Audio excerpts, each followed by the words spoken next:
അപ്പോൾ ഈ അടുത്താണ് ബഹുമാനപ്പെട്ട തങ്ങൾ കർണാടക സ്റ്റേറ്റ് ഹജ്ജ് കമ്മിറ്റിയുടെ മെമ്പറും കൂടിയായി. തിരക്കുകളിൽ നിന്നും വീണ്ടും വീണ്ടും തങ്ങൾ പുതിയ ഭാരിച്ച ചുമതലകളിലേക്ക് പോവുകയാണ്.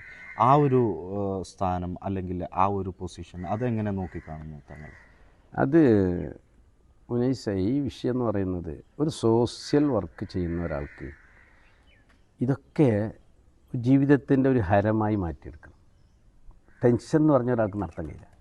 കാരണം ഒരു ദിവസം ആവറേജ് ഒരു 150 ആളെ എൻ്റെ അടുത്ത് പിടിച്ചാൽ, കൂടുതലുണ്ടാവും കുറവുണ്ടാവും, ആവറേജ് പിടിച്ചാൽ ഈ 150 ആൾക്ക് 300 പ്രശ്നങ്ങളായിരിക്കും വരുന്നത്. നെഗറ്റീവേ എനിക്ക് കേൾക്കുള്ളൂ. ഇടയ്ക്കിടയ്ക്ക് ചില ആൾ പോസിറ്റീവ് വന്നിട്ട് പറയും.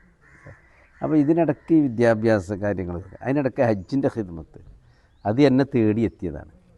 ഞാൻ സത്യത്തിൽ ഖിദ്മത്ത് ചെയ്യാൻ ആഗ്രഹിക്കുന്നതാണ്. അൽഹംദുലില്ലാഹ്.